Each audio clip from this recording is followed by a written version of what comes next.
Hello, everyone. Welcome to the final episode of the new She Suite, Trap Queens Redefining Success. We are going to end on a wellness note today, and I am so pleased to have with me, or have back, I should say, on Trap Chat, Erica Reed, LCSW-C.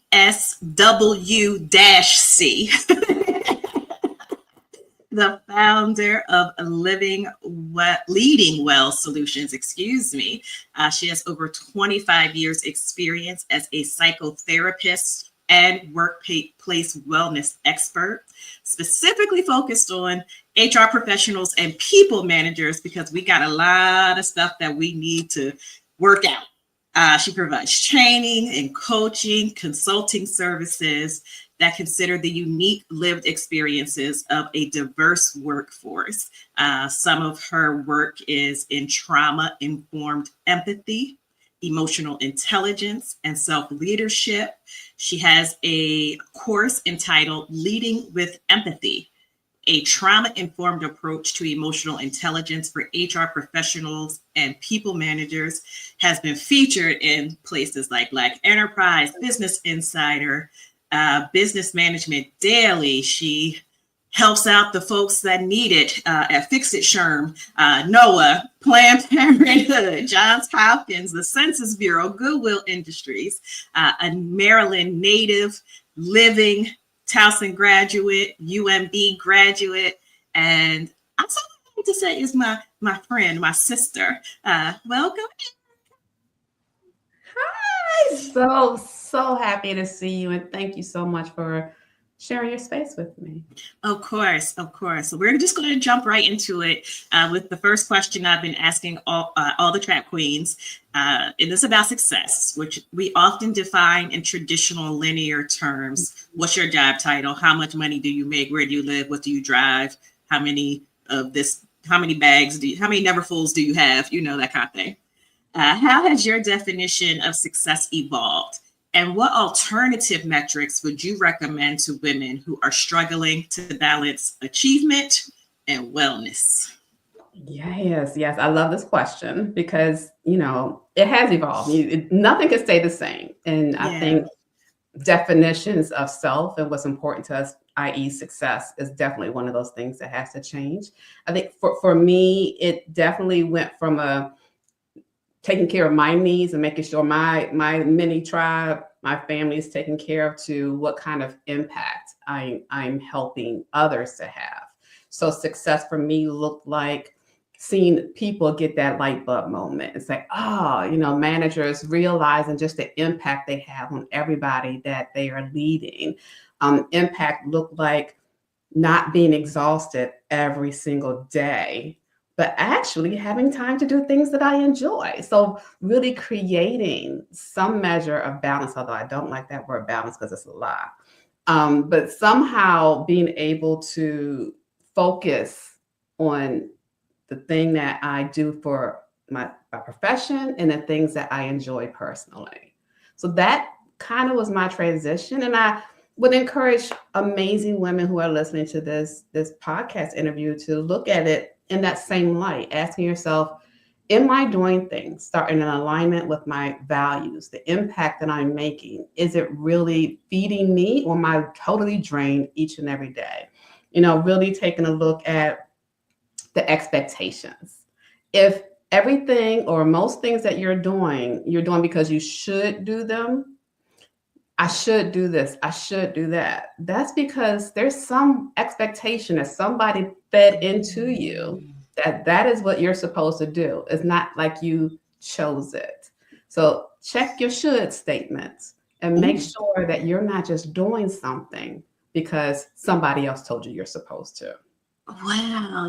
I love that. You said balance is a lie. Like balance is a lie. And I heard you use better terms to describe it, things I could really catch on to, a lot, being in alignment with this, and then managing our expectations.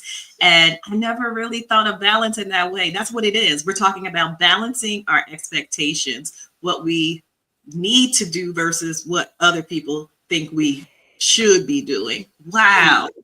Wow.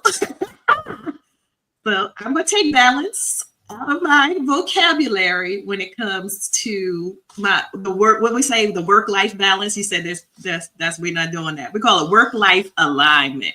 You go go ahead and get that. Go ahead and get that trademark before somebody else does. You said a word, like that's a whole sermon right there. But we're going to do our benediction and get our offering at the end. You have spent decades, and I don't say that as like a mean thing, because I'm from the 1900s, but you spent 25 years helping HR professionals and leaders build inclusive, emotionally intelligent workspaces. What does trust look like in leadership today? And how can managers create environments where employees feel psychologically safe and valued? And that's a really important question, because unfortunately, there are a lot of managers that think because of their job title, trust is automatically included in it. And leadership is a relationship. You don't just meet somebody without an established relationship and just say, oh, I trust you. No, you have to actually build it. And trust takes place in those small daily interactions, being consistent, doing what you say you're going to do, acknowledging when you messed up. Because trust comes when we show up as we are, our authentic human self. So if I say, I made a mistake here, how can we address this? Then that allows the other person to see you as a real person. So trust creates there. Admit your mistakes. Trust is really also about allowing somebody else to have space to admit their mistakes without shaming them or judging them. So that modeling of, hey, I messed up, or this was something I didn't truly understand when I gave you this directive, or I gave you 11 more things to do. I'm so sorry because I didn't realize what you were already working on. So let's take a step back, reevaluate what you have on your list of things to do, and then let's plan together how to prioritize everything. So sometimes it's just really not about creating that fix, but being a part of the solution with those that you are leading.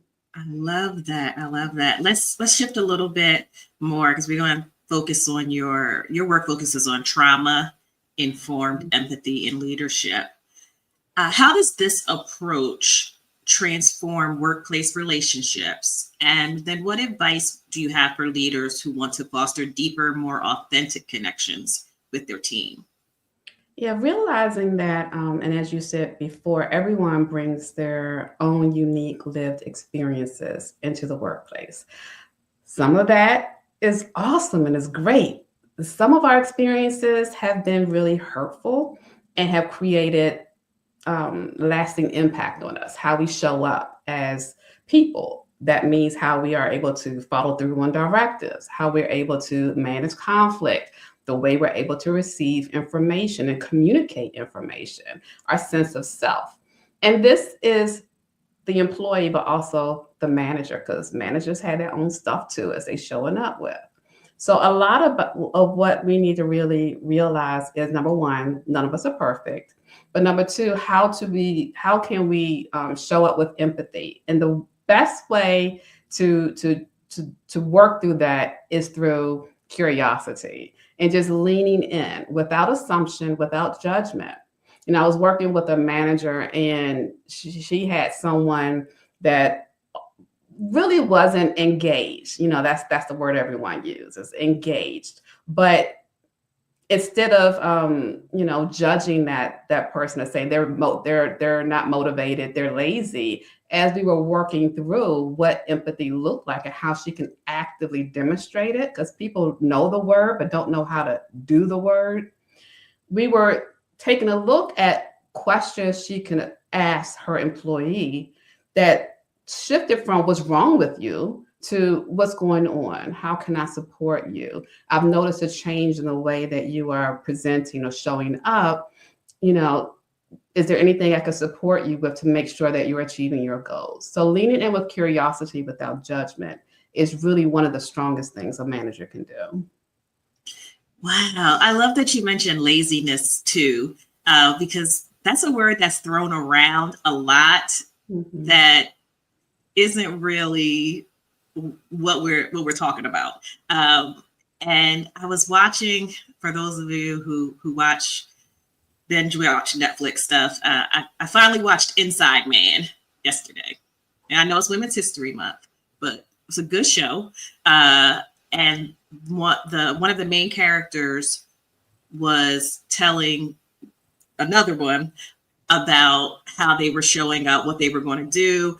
And they mentioned the word laziness, but not in the way that we think about it as someone who's do nothing, but as a way to like get it done. You know, like basically like you're doing these things because you want to appear this way so that when you win, you will feel like you did something exciting and something better. Basically like that the laziness was an excuse and a setup because you really weren't being, you know, quote unquote, do nothing or being lazy. So I love that you brought that up. And it's also a great segue into my next question about accountability. And that often does require us to have difficult conversations about how someone is showing up, about how someone is making others feel, about how someone's behavior or words are impacting others. And this is especially difficult in diverse workplaces, which most of us are engaged in at the time.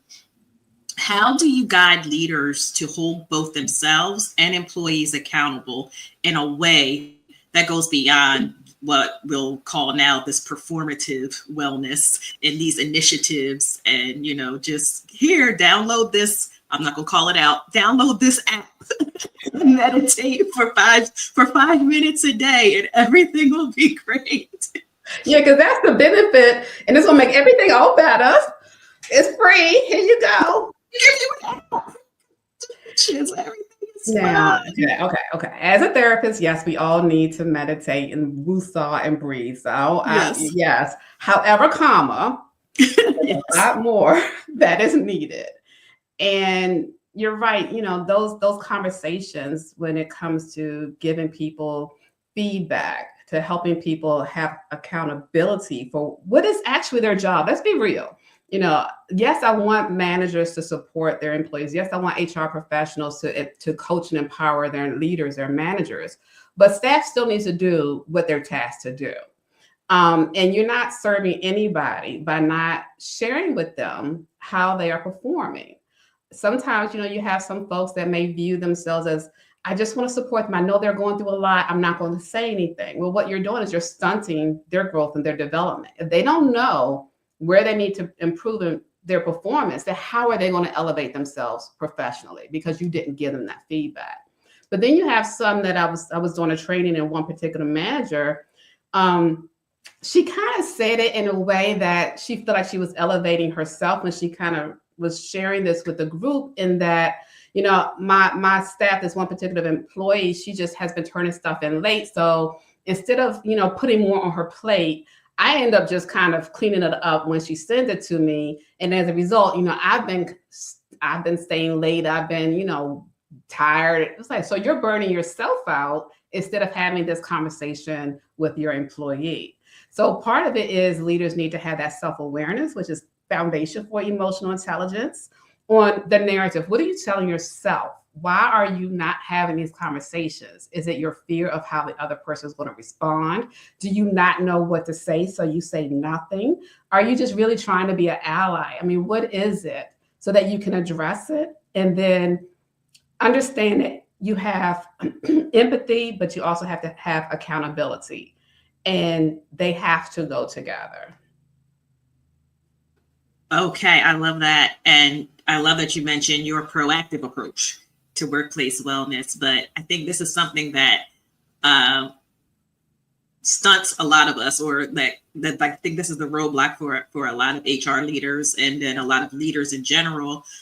What are the early warning signs leaders should be on the lookout for to identify employee burnout before it becomes so critical? And then what are maybe some immediate interventions, or just one, because I don't want you giving away your whole practice for free. What immediate interventions do you recommend? Yeah, I think realizing that burnout just doesn't happen overnight. So if Yeah. somebody pops up and they're burned out, it's because somebody wasn't paying attention. So number Okay. one is really about knowing your team, having Okay. an individual relationship with them, so that when you see shifts in the way they're showing up, when you see perhaps changes in the way they're connecting with their team members, more irritable, less patient, Mm. the obvious of things not being completed to the level that they had been before, absences, when they perhaps were more of a go getter and a collaborative approach. Now all of a sudden you never see them raise their hand. That may be a wonderful thing for them as self-protection, but it may also be they're totally burned out because they took on too much. So checking in is number one. Checking in after when you notice these changes in your staff members.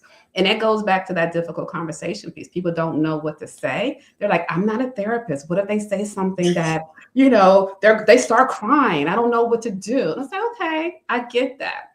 But you have to manage yourself so that you can show up as a leader for your team members. So Yeah. I like to give out not so much scripts, but just conversation starters to the managers to get them started so they can remove that barrier to say, I don't know what to say. Well, yes, you do, because Erica gave you some lines to start the conversation to get it flowing. So that's really Yeah. important. That's great. I think I think you did an infographic on some of those things before. I do try to follow you as closely as I can, so I can, get some nuggets of wisdom to help myself manage when I'm feeling below the line. Mhm. Not so good. And as you know, I recommend you. When a leader says, "Do you know anyone that does?" I'm like, "Yep, it's absolutely here. Go talk to them." And thank you Yes, very much. and that was like the most recent one. It was like, okay, I was so taken aback in a good way because I had never had a leader that was that self-aware that recognized I need help Yeah. for myself. Mhm. And I need to proactively go and get that assistance. And I know that it's not going to happen by me just like, going to whatever, going on the meditation app that day Yeah. and taking a break. So And yeah, being in denial. the work you do is so important. The work you do is so important. Like it really is. It really is. So your training. It has helped some very well recognized organizations become, as you say, spaces of growth, creativity, and collaboration, which I think a lot of us organizations are striving for. So, thinking about our theme, the new She Suite, Mhm. what's one piece of wisdom you hope every leader takes away from your work at Leading Well Solutions, and how can they apply it to create lasting change? I think the biggest thing we can do is stop looking at employees as their job description, but look at them as Mm, humans, look at them as people, and wow. recognizing once again, you have to show up as a leader, and that requires work on your part. That requires effort. You can't just you slap on that title and think that everything is going to come to you. You know, development is for leaders as well as employees. But showing up as a leader to humans means knowing their strengths, knowing, what their goals are. How can you align the work that you're giving to them with their strengths, with their goals to increase engagement, to increase retention? Acting like you care, please, and thank you, will make a huge difference, especially right now. People are going through some stuff Yes. and they need their manager, their leader to actually care. That is so important. Care is first. And like you said, it's empathy, leading with empathy. And you said not just a word. Um, You said it's an action. She said people know the word, but they don't know how to do it. So I love that. I'm going to let you give out all your information at the end, but it is time for our rapid fire. Okay. I don't think I've asked you many of these questions before, so I'm excited. Okay. I'm a little nervous. Okay. No, because you've been on, I could believe, for Women's History Month before. I think it was, but I redid the questions some, so some of these are going to be new. Oh, this is awesome. Who's a well-known or lesser-known historical or contemporary woman who inspires you and we should learn more about? I love Viola Davis. She is so powerful, not just, of course, her acting ability, but her gift of storytelling as a way to communicate and collect people together to increase their strengths, to help them gain more self-awareness and know how they can make more of an impact. Okay. What is your favorite empowering quote from a woman that resonates with you and has influenced your perspective of women's history and achievements? It's by Marianne Williamson. It's her whole poem, but the line that really gets me, and I'm going to mess it up, is to own my own light gives others permission to let their light shine as well. It's really about being okay with me being awesome and not hiding it to make other people feel better. Yes, I like that. Don't dim your lights. Don't dim your lights, everyone. If you could spend a day shadowing a woman from a different profession from your own, who would it be and what would you hope to learn from them? Oh, definitely Michelle Obama. Okay. The grace that she has in spite of everything. Okay. What is your favorite woman-led movie or TV show, and which character do you most identify with? I think woman-led is actually an interesting take on this, but The Color Purple, because it's all about women who have gone through transformation. And as they've transformed themselves, they created a community to support each other. Yeah. And really is how I want to impact leaders to see themselves transform and through their transformation, be a more engaged, empathetic, and amazing leader for others. Okay. I like that. Color Purple is one of my favorite movies. So I'm not going to start quoting lines from it today. What's a guilty pleasure when it comes to indulging in women-centered pop culture? Whether that's a reality TV show, a book, a binge-worthy series, a movie, self-care, recreational activity, etc. Interesting enough, I like to read romance novels, and not the ones where they do like that, but the ones that are written by African-American women who depict strong women. You over there reading Jamaica Kincaid? Oh, okay. But I like to escape reality sometimes because it's a hard world we in. So going into the romance is a nice thing. Yes. We have another guest who enjoys romance novels too. So I like it.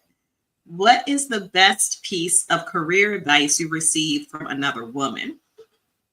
Another woman told me it was a spin on the let my light shine, but be honest and aware of the value that I bring so that I don't let anyone else belittle it or minimize it. Know my worth.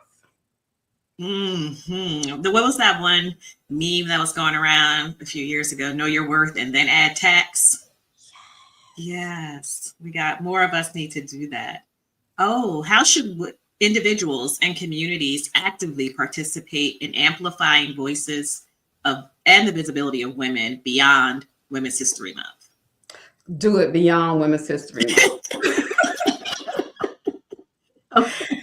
Support each other, lift up each other, make sure that we are not seeing each other as competition, but as valuable support networks. That's a huge one. And and we get it a lot, especially, and it comes from, as far as my experiences are concerned, from scarcity. Like, and it took me a long time to realize that.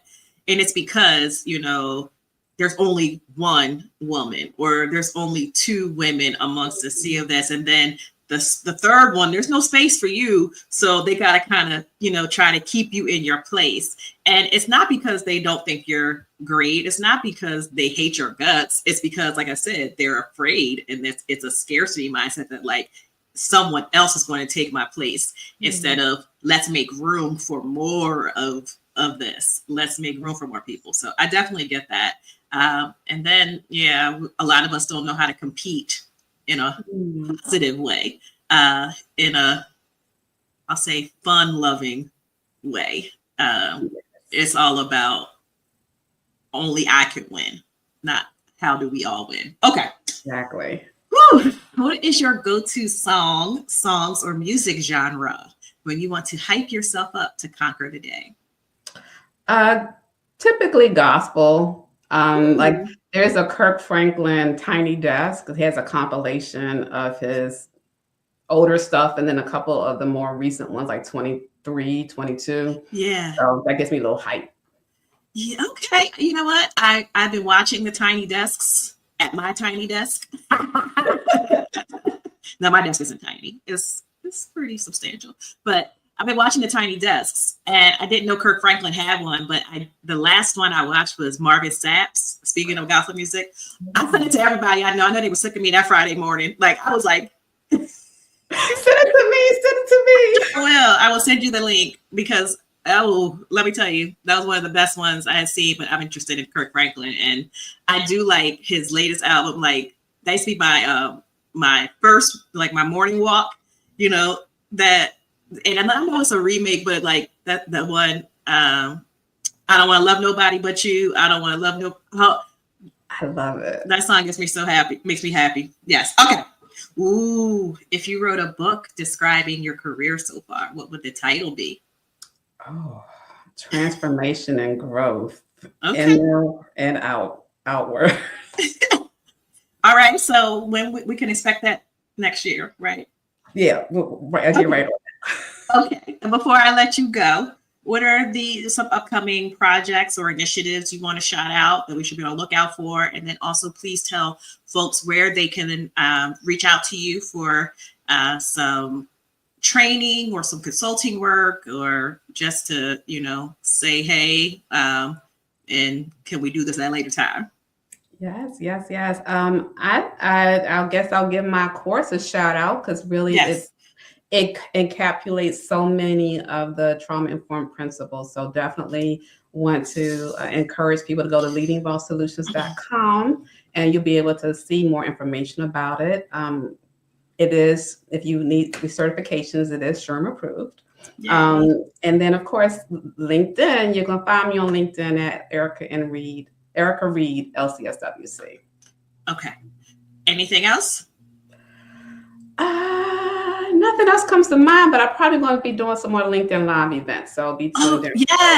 Yes. And you do LinkedIn Live. So be on the lookout for those. So go make sure, if you're not already connected, to connect or follow. I will say follow on LinkedIn, because sometimes we can't accept more connection requests. Yeah, LinkedIn's kind of weird sometimes. But make sure you follow. Be on the lookout for some lives. Go to the website, Leading Well Solutions, and you'll be able to download, especially those of you that are looking to get some recertification credits for your SHRM certification. Do that today. And I want to thank you and all of the amazing trap queens who shared their insights and wisdom this Women's History Month. Nicole Roberts, Kate Bischoff, LaShawn Dreyer, Heba Youssef, Patricia Lindo, and Erica Reed.